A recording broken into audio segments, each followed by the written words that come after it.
and tea. Topics and tea. Topics and tea. Topics and tea. Welcome to Topics and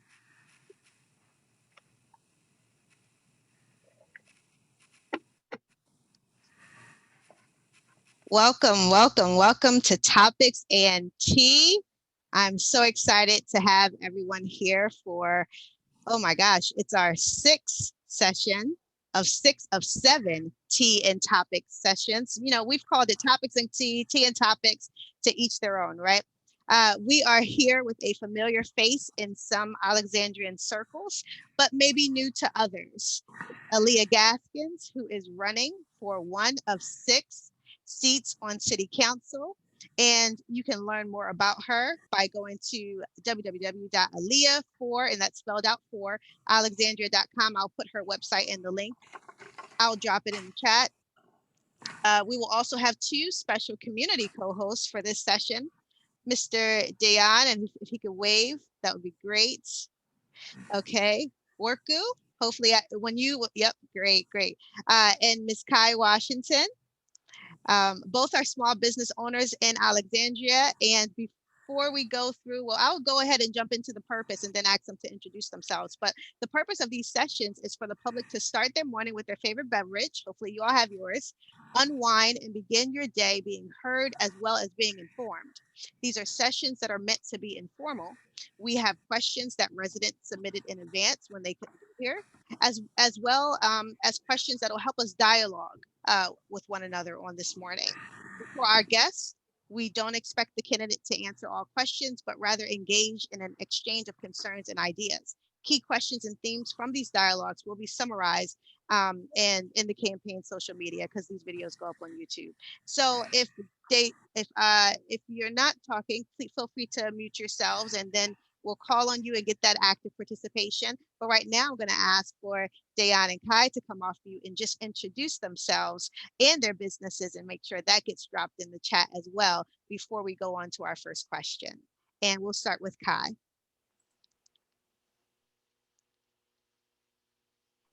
Hi, everyone. How are you? I'm Kai Washington. I have a small business in Old Town Alexandria. My business is Modern Green Goddess, and it's healthy living in a modern world. Basically, I help people live cleaner through clean beauty solutions, through healthy lifestyle choices. And I just like to spread love to everyone. I'm very excited to be here to ask Aaliyah some questions, and we've got some good ones today.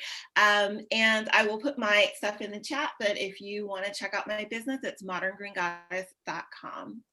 Thanks so much for having me. Thank you, Kai. Dayan? And Dayan, tell us if it's Dayan or Dayan. Say your full name. That's Dayan is fine. Dayan, I go with Dayan. Good morning, everyone. My name is Dayan Worku. I own a small business in the west end of Alexandria, actually inside the Cameron station. My business is Cameron Cafe. We've been in that location for almost 11 years now, and we've been serving the west end was their morning Javas, and I'm sure Aaliyah can attest for that.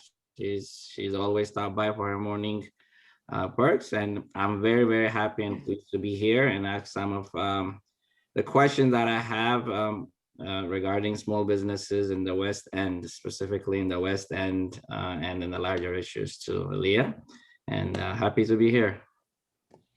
Thank you both so much. So let's get right into it.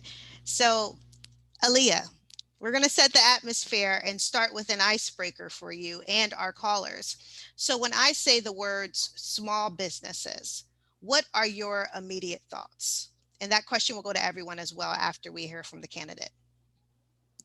Well, good morning, everyone. I'm excited to be back with you and see Dan and Kai and familiar faces. Denny, thanks for joining again. Jeffrey, thank you for being here. I always find these conversations a great way to just help me listen and hear more about what's happening in our community and how I can be a support, especially to our small businesses. So to your question, Jennifer, what comes to mind for me when I hear the word small business? I think of, I guess, two words. I think families and neighbors, because I feel like many of our businesses in our small businesses, they're owned by my neighbors, they're owned by our community members, our families, folks who are the lifeblood of Alexandria and are part of making this city the place that we've decided to call home and where we love to experience, interact, and engage with our own families and neighbors. Nice. Families and neighbors. Let's go around. Jeffrey, when we say small business or small businesses, what first comes to mind for you?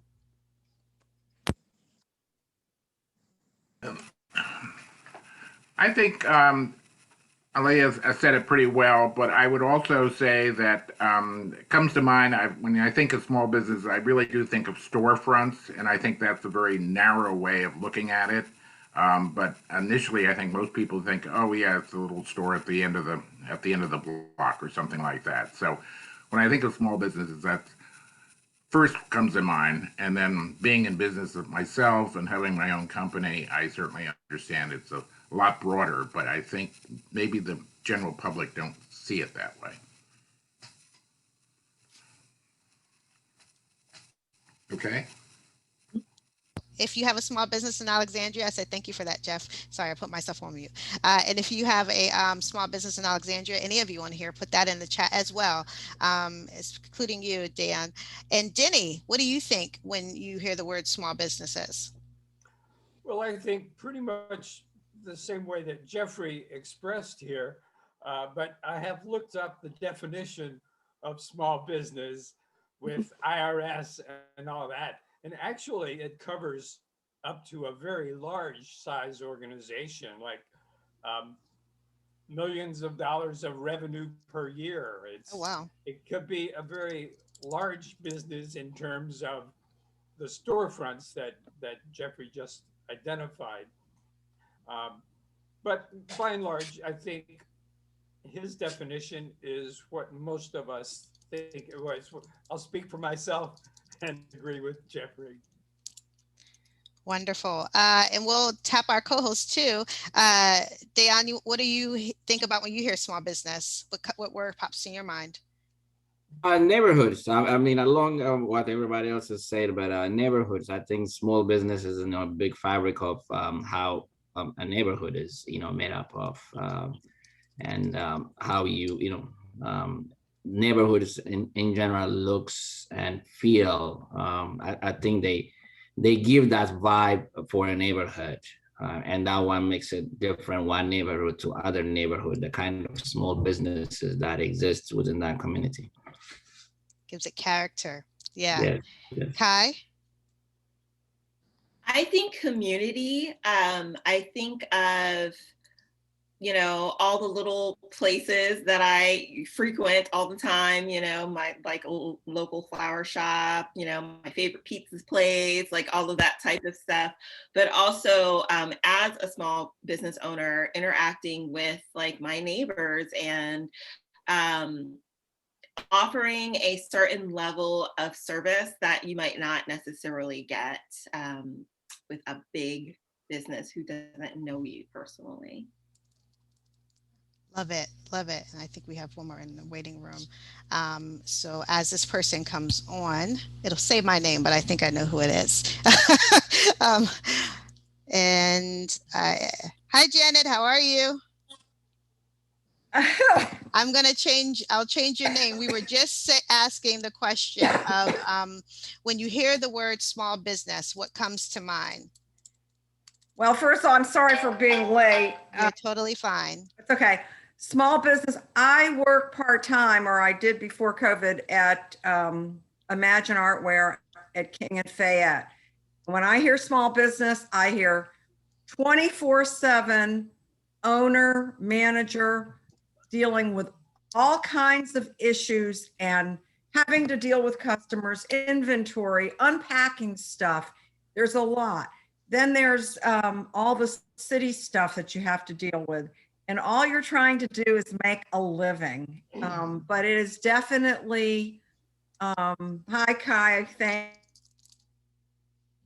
you for agreeing.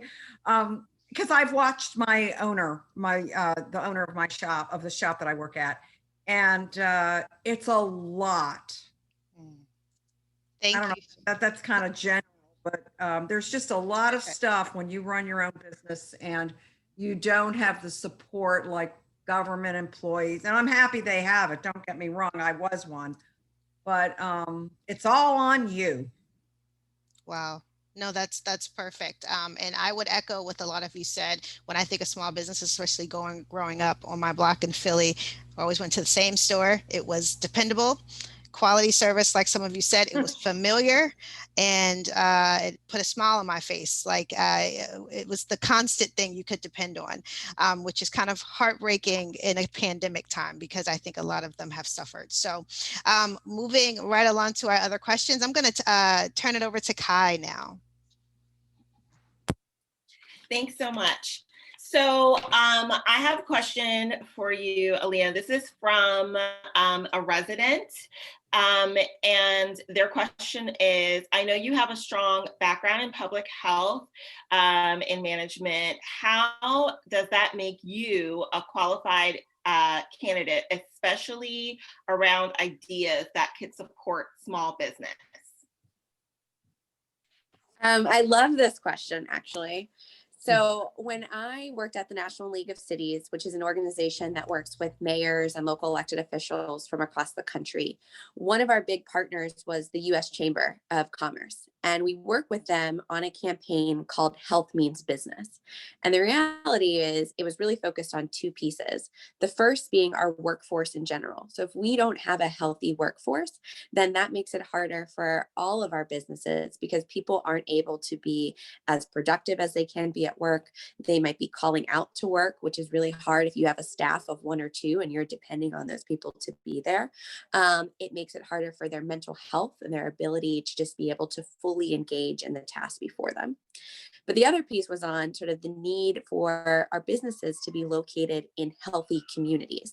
Because if you're in a community where you're, there aren't good schools, then that's going to be really difficult for you to acquire future talent and folks to come and work at your business. If you're in a community where your employees are constantly worried about housing or their own safety, all of these things they cannot just leave behind as hard as they try when they step into the workplace. And so for me, I think bringing that understanding of what are the things we need to do in the broader community to make sure that people are able to, be in an area that provides them with the things they need, from housing to transportation to schools, is a key support.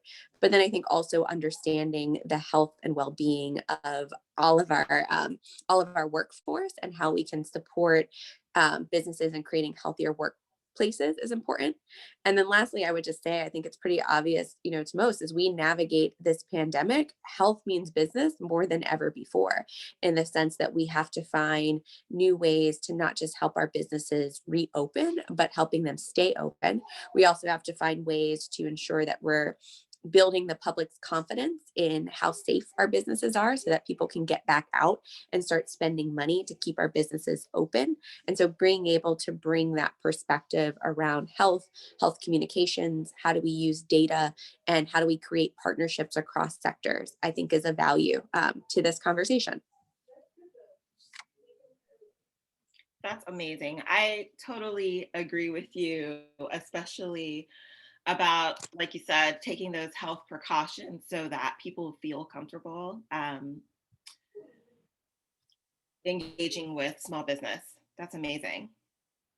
So I have another question for you, and this is straight up a Kai question, because it's something that I'm interested in, as well as a lot of residents in the Alexandria area.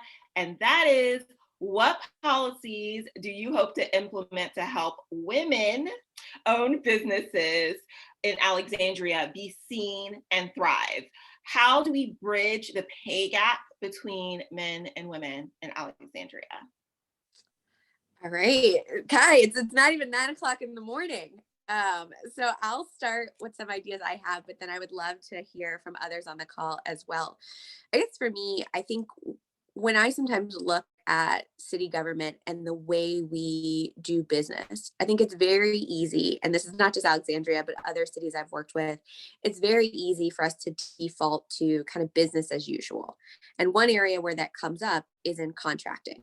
You know, you have relationships with contractors, you renew, and you often kind of work with the same people over and over. I think where we have an opportunity is to kind of move away from just business as usual and really think about how do we revamp our contracting, our procurement, our other processes to make space for women-owned businesses or smaller businesses. I've seen some cities, instead of doing one giant contract for a project, they'll break it up into smaller chunks so that you can create opportunities for women-owned businesses and minority-owned businesses to be able to take advantage of those resources. I think also just two other pieces that come to mind for me is I've been talking to some of the women-owned businesses in our city, is that there are a number who have, you know, home-based businesses. You know, Kai, I think about your makeup business, or there's another woman I met who she makes jewelry from her home. There are a lot of women who are serving as who are working as consultants in our community. And so really making sure that we're supporting them and doing targeted outreach to women-owned home-based businesses to make sure that they have opportunities for partnerships with our city, that they have particular resources that are designed for them and still create opportunities for connection and cross-sharing and innovation. I think that's something that we could do a better job of, bringing them to the table. I'd also say, along with that, thinking about the targets that women may need that may be just specific to their type of business. So the one that comes to mind for me as a new mom is childcare. You know, I do have a consulting business as well. And so I've gone through the city process of having to get started, get my permits, all of those things. And I can think now, I don't know what it would have been like to do that with my son in tow. And so how do we, when you're going to the small business, you know, administration, or not administration, when you're going to the small business center, when you're going into the city, when you're going in for these other resources and trying to get help, how do we offer supports that make sure that our women-owned business leaders are able to fully take advantage of those resources and be fully present. And I think childcare is an important part of that as well. So I'll pause there. Those are just three ideas that come to mind, but I am curious from others on the call, what else you would like to see specifically around women-owned businesses. And I'm gonna flip over to Jennifer to see if one wants to have a conversation about these two questions that I asked Aaliyah. Thank you so much for answering the question. Thank you, Kai. So I see Janet. Janet, go ahead, take yourself off mute. So just, it's more, I think, of a comment. I'm sort of, everything Kai said and Aaliyah's response, I love, and having Aaliyah experience all those permitting things that you had to do to get started on your consulting, you felt it, so you know what it feels like. I am not one for government having to be responsible for everything. So when Aaliyah gets on council, you know, she's not going to be able to make the government do everything. So the question I would have is, you know, we've got the Old Town Business Association, we've got the Chamber of Commerce, and all the other small business associations throughout the city, West End and Delray and all of them. Oh, and I've been involved in a couple of them, and I served as president of the Old Town Business Association a couple of 5 years ago or something like that. But I never see a togetherness. It doesn't seem like the small business associations and the government, and it's Kai has suggested, it shouldn't all be on the government. And that's why we have these small business associations. And honestly, I'd like to see a little more action from the chamber personally. So I guess my question is, how can the merge happen, or the working together, or the communicating, and it not be all on one entity, not on all on, I mean, I love that city council can make things happening, i.e. the outdoor.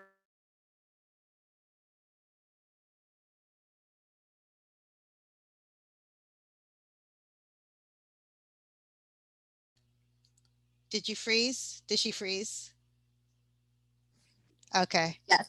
I And think I think she may have frozen, but I do want to pick up on one of the things that Janet was saying that I think is really important around coordination and partnerships.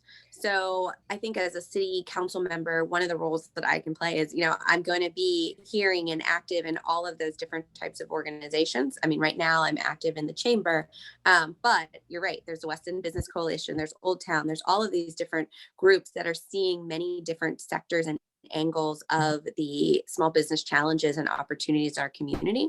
And I think figuring out how we better coordinate, but also figuring out how we have the data to better serve the populations we're trying to reach. I know I was talking to somebody and they were asking about, specifically minority owned businesses. And how do we do more targeted outreach?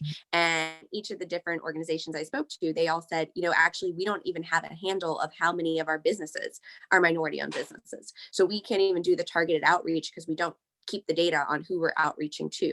And I think those are spaces where if we were sharing across, maybe I don't know, but maybe the West End Business Association does. Can they show us how do they collect that? How do they track it? How do they do the outreach? How are they bringing people to the table? And then we can use those lessons, not just in one area, but across the city. And so I definitely think there's more space for that coming together and conversation and alignment, because I think when we don't have that alignment, what ends up happening is you have a very piecemeal approach, but also I imagine it's harder for our business owners too. You can't be a member of 8 different associations and still have time to fully do everything you need to do 24/7 for your business. And so how do we create more of a aligned and cohesive, coordinated campaign? wow. Nuggets of I love the questions. I'm just thinking a lot about it, especially that data sharing piece. And I'm wondering, even within the council's budget, if that's something that they could put some money towards in the future to bridge that gap that Janet was talking about. Denny, did you have any comments around the questions so far, or you wanted to ask Aaliyah? Yeah, I just will address one point. The West End Business Association does not have a category of membership that says it's minority owned or woman owned or any other category like that. It's just the name of the business and the people who participate from that business. And Dan, just to do a quick plug here, since you're not on Main Street, you might consider membership in the West End Business Association. It would certainly broaden awareness of your business, which is hidden on a back street and well known among the Cameron Station community, of course. Thank you, Denny. Jeffrey, any comments thus far around the questions? Well, I think it's terrific that the suggestions, but again, it gets down to resources. And as somebody said, if you're running a business and you're 7x24, who's going to do this outreach? Who is going to bring these silos together? I mean, there has to be some people or group that are dedicated to this. This isn't just easy that just snap a finger and we reach out and everybody knows about everything and everybody gets together and have a kumbaya group. I mean, I think it takes a lot of work. And right now, where are the priorities? So where does it stand on that priority list of small businesses? That's my sense. No, I think that's a really great point. And I think to Janet's point, it can't just fall on the business to do it. I think the other thing that comes through in what you said is it doesn't happen with the snap of the finger. It takes a lot of trust building, especially if you haven't been a part of these networks, or if you're thinking about the membership cost. I would imagine if you're, maybe you've been hard hit by COVID, or there's other things you're facing and you're trying to decide, do I pay this several $100s to be a part of this organization, or do I save that and use it elsewhere? Where I would want to be helpful is trying to figure out who's doing this already and how can we improve what they're doing. So I know AEDP, they're actually doing a survey of businesses right now, trying to figure out what businesses need, and if we were able to use some of the American Recovery Plan dollars for businesses, what would they need? And so how do we say, okay, if you guys already have the infrastructure and you already have staff dedicated to doing this work, then how do we help you ensure that when you're doing that outreach, it's not just to the usual suspects, but it is to other businesses that may not be a part of the associations where you're going to meetings? Are there ways that we can partner with you to even go, since you have staff, could we enhance that staff through grants or partnership with the private sector or philanthropy so that you could go door to door to some businesses? But I think building upon the foundations we have and then trying to address where are the gaps and who we're not reaching, so that then when new resources come, we are figuring out how to allocate that in a way that's more equitable.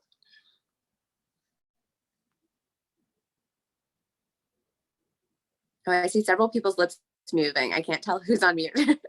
Sorry, I'm going to turn it over to Dayan now, but just to your last point, thank you for letting us know that, Aaliyah, that the AEDP was actually working on a survey, because one of the things, knowing Jeffrey, that we talk about sometimes is what can boards and commissions do?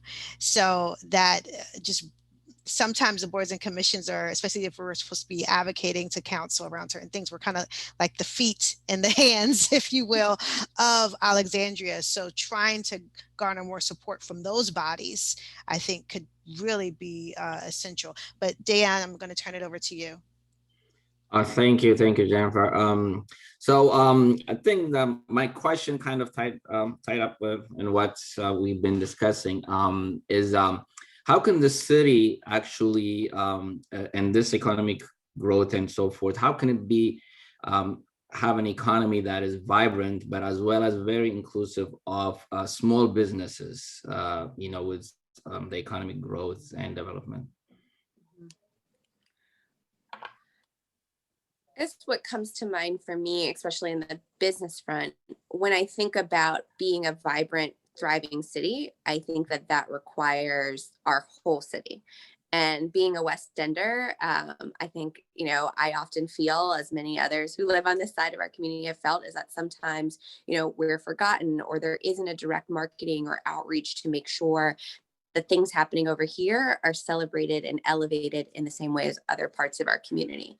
And so one thing I'd want to think about is, again, if we're already doing programs or outreach to our businesses, how do we make sure that there's specific outreach to businesses on the West End, and there's marketing campaigns and support to help people experience our whole city? There's a lot of great restaurants over here, many different cultures, experiences. I think all of that comes into the diversity and the things that we want to celebrate about Alexandria.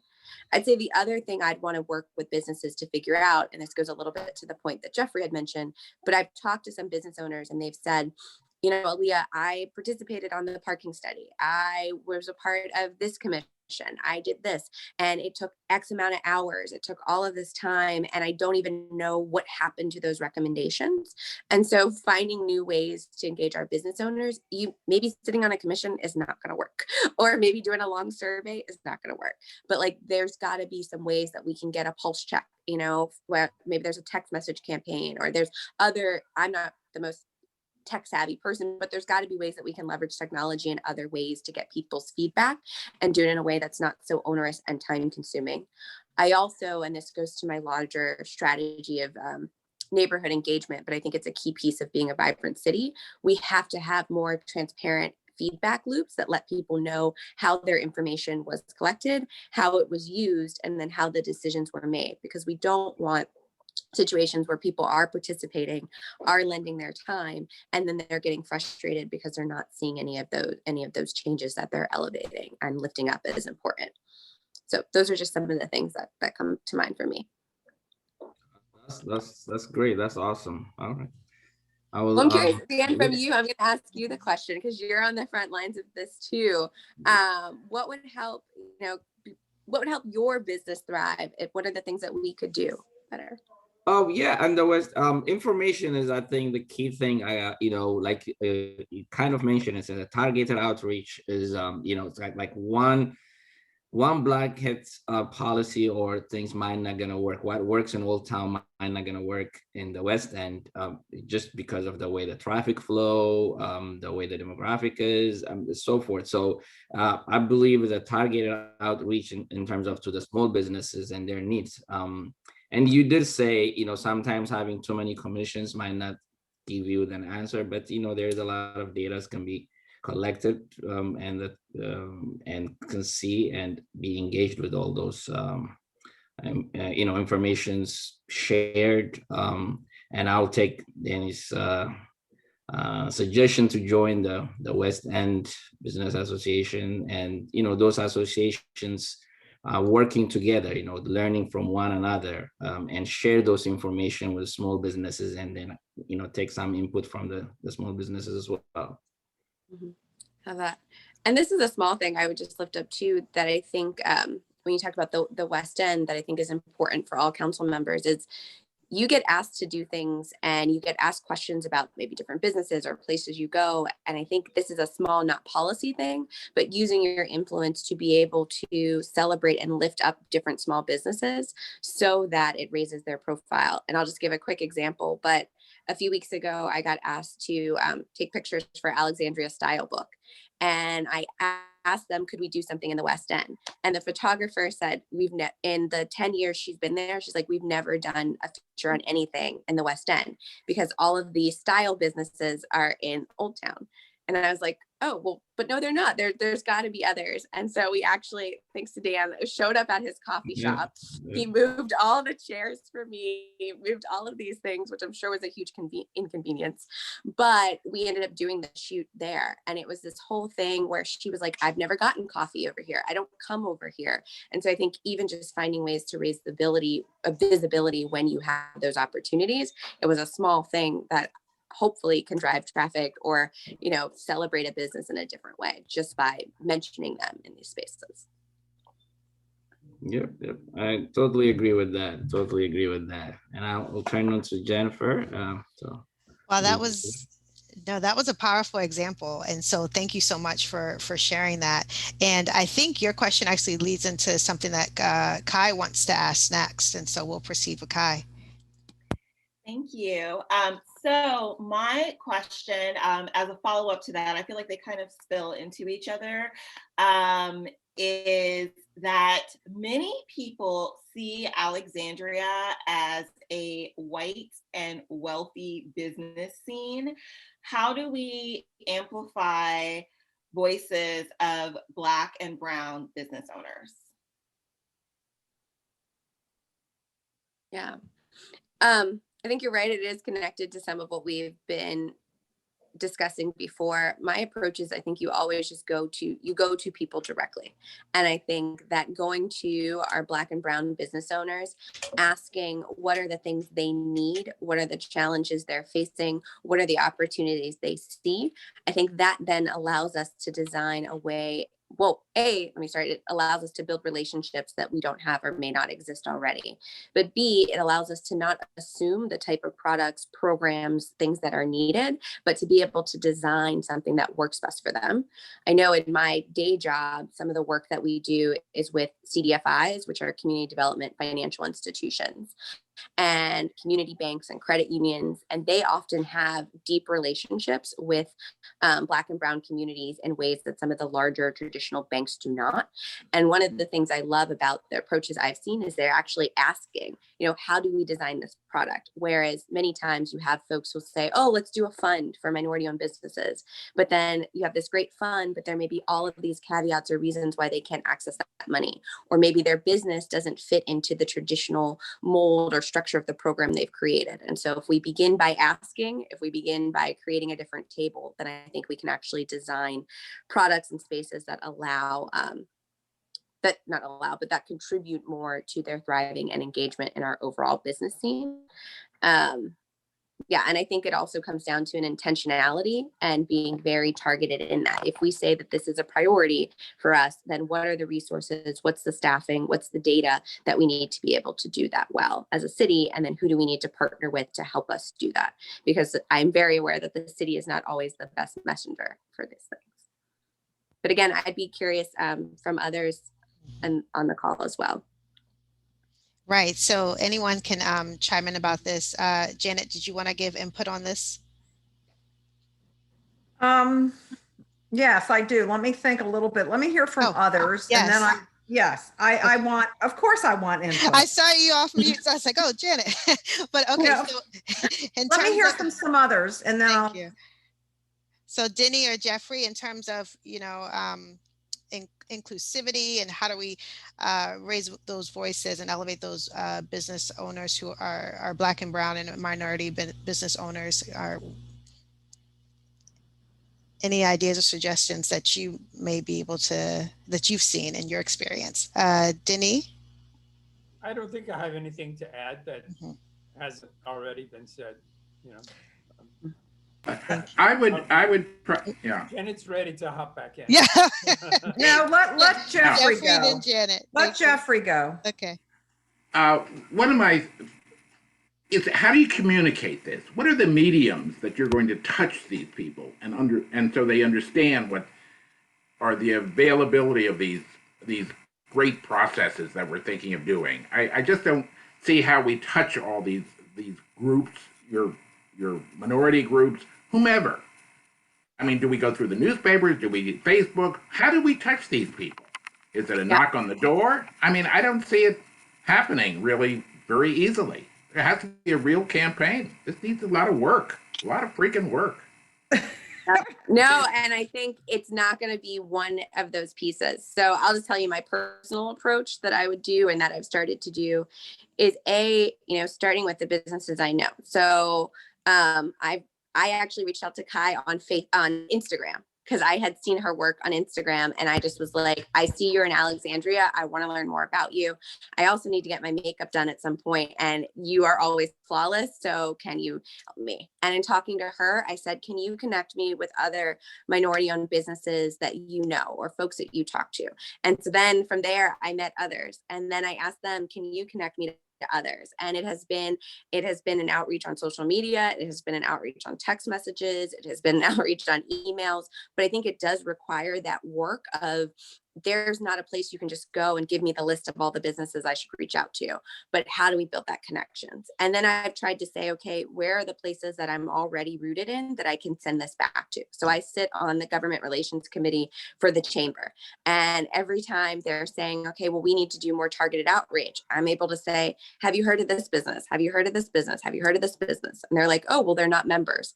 And I'm like, just call them. And maybe they'll tell you why they're not members. Maybe there's nothing that is offered in this organization right now that works for them. And so how then do you have that conversation? So I think it does begin in those pieces. I do think there are also some of the channels you mentioned that could be helpful, from the newspaper to radio to social media. But I think it's going to require a number of different hits. And in the first part of those conversations, asking people, where do you get your information? And how then do we do this?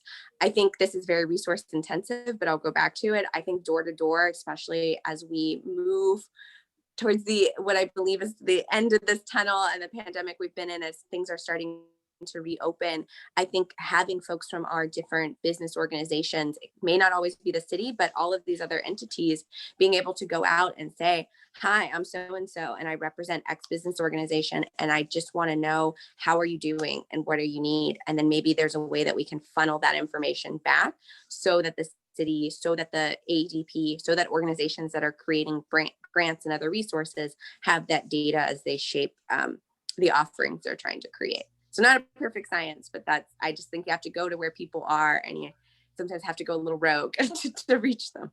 Mm-hmm. I know Janet had a statement too. So sort of a segue from what Jeffrey said. It's huge.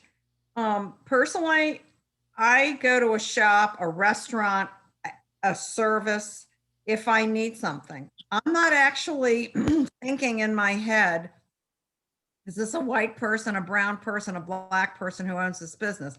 I'm just going because I need something or I want something.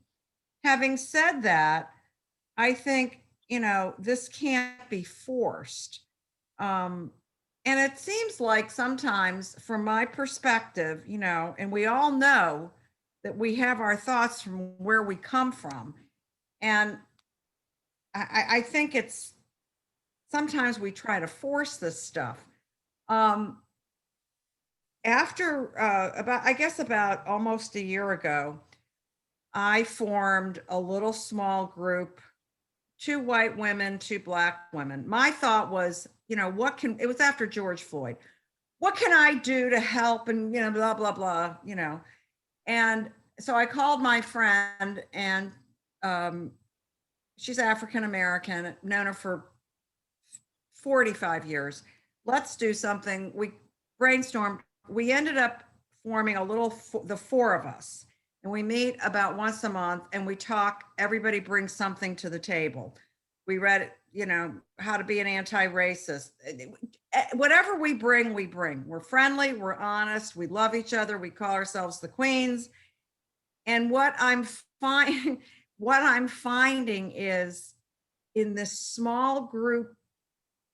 little small group with trust, which sometimes is hard to create. You don't create trust, you earn it, you work on it. We are able to talk about little tiny things that we can do, little steps. Now, having said that, I don't even know how many businesses there are in the city of Alexandria, and all the stuff they sell. And not everybody wants everything they sell. But I think that, forcing an issue for me to go to this particular shopping, I'm going there because that's minority owned. Not necessarily. I'm going to go there because they have something that I really want. Or I want to go in there because it looks interesting to me, or they've done some good marketing. So what am I saying? It's just kind of, I'm putting it out there. I think we can't force it. We all, what does that guy say? Can't we all just communicate, or can't we all just be friends? I don't know. I can't remember. There's something that Can't we all just get along? nice? Or But I do. So what comes to mind for me, Janet, is you and your friends getting together. That wasn't forced, but it was intentional. And I think intentionality has to be the key piece of how we create a more prosperous business community for all of our businesses. And I think that being able to, like you said, you go to the places if you don't know about the other businesses, then they're never going to be on your radar. Or even if you're there's looking for something like, that they want. yes. That I want. And so I think the more we can have kind of an awareness raising campaign of where are the different businesses in our community and the things that they offer, I think that then may elevate for folks. Actually, I do need this. I want this. I want to see the product that this person has, and I'm going to go and find a way to go see that because now I know about it. And so this may speak to a larger piece around marketing and campaigns and promotions around our different businesses. So that when we are celebrating, come visit Alexandria, here are other places that may have never been on your list, but they're exactly the piece that you want to visit, from tea to coffee to jewelry, makeup, all these other pieces. And Kai, I see you came off mute, so I want to get your voice in here as well. So I just want to add a comment that I don't think, and I'm speaking as a person who is I'm a Black woman, so I'm a woman and I have a minority-owned business. I think that the issue starts from the beginning. So to paint a picture of having your business, if you're a woman and if you're a minority, and if you're both, when you go to get a business loan or do different things, you're automatically, in this country, you're getting less money than your counterparts, than your male counterparts, than your non-Black counterparts. That's just fact. And so starting out your business, you're already starting with less money. So maybe you can't do as much marketing, or maybe you don't have as much, funds or support or different things like that to be seen. So I don't think it's necessarily like choosing the business because it's Black or brown or woman owned. That's the issue. I think it's the reason why we always are saying, like, please shop with a woman owned business, please shop with a Black owned business or brown business, is because we don't have the visibility. So I don't think, and this is just from people that I know and myself personally, I don't think it has anything to do with shopping with us because of who we are in that way. It's about the fact that we don't have the equal platform, and that's why people may not be patroning with us. It's not the fact that it's not just because, hey, I'm Black, so I want you to shop with me, or hey, I'm a woman, I want you to, that I should have special privilege. It's just having equal platform. And so if you have more marketing budget or more of this or more of that, sometimes that makes it a little more difficult to be seen. So that's why I feel like it's so important to have some sort of programs or something like that to show that. And I think that most people in Alexandria, I don't feel like they're segregating us or anything like that. Like like Janet said, they want to shop with who they want to shop with. But I feel like the main issue is that a lot of people don't even know that you exist if you're in that category. No, thank you for that. That entire discussion was just wonderful. A lot of nuggets of wisdom. And I think Dan, and actually Dan, I'm going to let you speak. And Kai, if you don't mind, I think this goes because of the time. If we could go to Dan's next question, that's after yours, I believe, too. So go ahead, Dan, and flow that way. Okay, sure. Let me just say one more thing. I mean, Kai said it very well on the last topic. But I think where we're talking about is minority businesses. I'm asking for access to resources, and sometimes we have, like Kai said it well, we don't get as much information, or we have a little burden of for access to resources when it comes to the cities or banking or so forth. But with that said, I know time is the essence, so I'll move on to. I got one quick question for Aliyah, is that I know in the past we spoke about affordable housing in the city, but how would you see affordable housing? And it's a vital element of the small businesses in the city. So how do you see that relate to small businesses, and what do you have in a plan for affordable housing in Alexandria? Yeah. So really quick, I just want to touch though on the last point you mentioned around access to resources, because I do feel I don't want to leave that, because I think that is going to be a critical role that the city plays. And I think as I've had conversations, I've heard very different stories from business owners. And I'll just give an example of the pandemic. There are some that I've talked to that have said, oh my gosh, the city's response is the best you will find anywhere. When it was March 13th and we were ready to shut down, they called and they said, what can we do? And that's how we got some of the zoning changes or regulatory changes. And I heard from others who said, I didn't hear from the city for months, or I didn't even know about the grants until they closed. And I lift this up because what it says to me is like, there are bright spots to build upon. The success stories that have gone well show us that as a city, we can do it. We can be nimble. We can be adaptive. We can be entrepreneurial and respond to the challenges our businesses are having when we're in that outreach. And I think what's coming up here from Kai, Dan, just what else has been said, is when we create the platforms, having built the relationships, having done the deep work that requires us to leave our offices, and I'm speaking as a city, I'm not speaking as a business owner, but as the city, to go out and to build these partnerships, then when we have crisis moments like this, or we have new resources, or we're trying to create something, I think we're able to then get to the folks who need it most, so that those resources are not spent by the time we're getting to the businesses who may need it but have not heard of it, or have not been a part of the planning and design of those products. In terms of your question that you ask around affordable housing, I believe that, especially, we talk a lot in the city about the need to invest in our infrastructure. And I think that includes, stormwater, that includes broadband, that includes sidewalks, but it also needs to include our housing. Our housing is a key piece of infrastructure that is important, not just for our businesses, but for, our families to be stable so that children can go to school and learn, so that people can stay here and actually frequent and, go to our businesses. And so figuring out what we do about affordable housing is critical. What I hope to bring, because of the background that I've had in working in many different areas of this challenge, is I think we need a comprehensive approach that really focuses on 4 pieces. The first is around protection.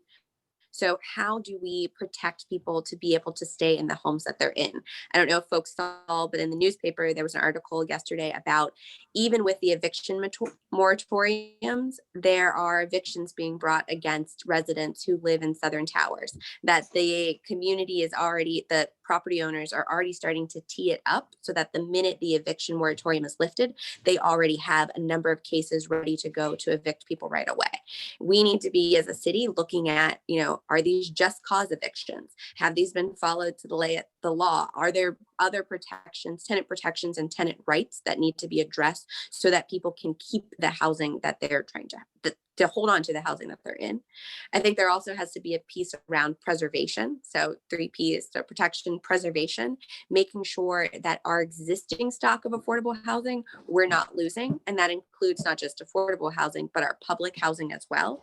As we, try and modernize and make these buildings up to code, we don't want to lose any of those units. And so what's the financing and structures and protections we need to put in place to keep that housing?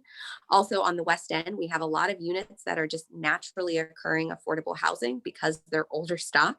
They're not new market rate buildings. And so what are the protections we can put in place to keep those units? And then the last P has to be around production. As we're building new housing, I think we have to, as a city, especially on the point of council, be firm and clear about what are our priorities around affordable housing. Getting a few units or a handful of units in a new building is not enough. If we're going to do density bonuses, if we're going to give other concessions to developers, then we need to have some requirements around how many units do we need to see in return, and what affordability levels do we need to see that at? What's the partnership that we're bringing to make that happen, and where are the other resources we can braid and blend, especially now. Biden's infrastructure package, I think it includes something like $40 billion for public housing, over $200 billion for housing in general. How are we positioning ourselves to be ready for those resources so that we can do this? And then lastly, I would just say, as we think about affordable housing, we also have to think about the quality of housing. And as a public health person, healthy housing is a word we use a lot.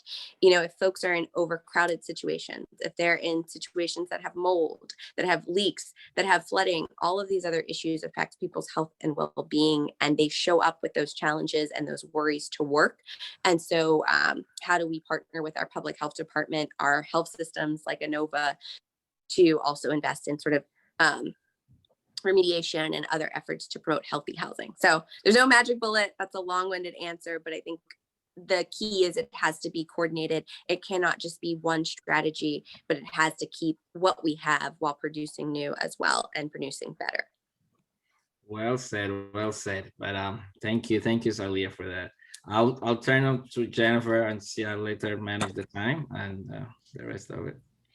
No, this has been great, and I just want to open it up to any final questions that I know you guys had even more questions around the minimum wage, and I know we have 2 minutes. I know there was another question Dayan and Kai had around just mitigating the whole future developments from negatively impacting businesses. So I don't know if you wanted to quickly respond to anything around that, Aaliyah, before if people don't mind staying at least 1 minute or over, if you wanted to add anything. No, I feel like I've covered a lot. Yeah. I want to open up if anyone else has Yeah. any final comments. I want to hear from our crowd, because those are the comments I need to incorporate. So. Perfect.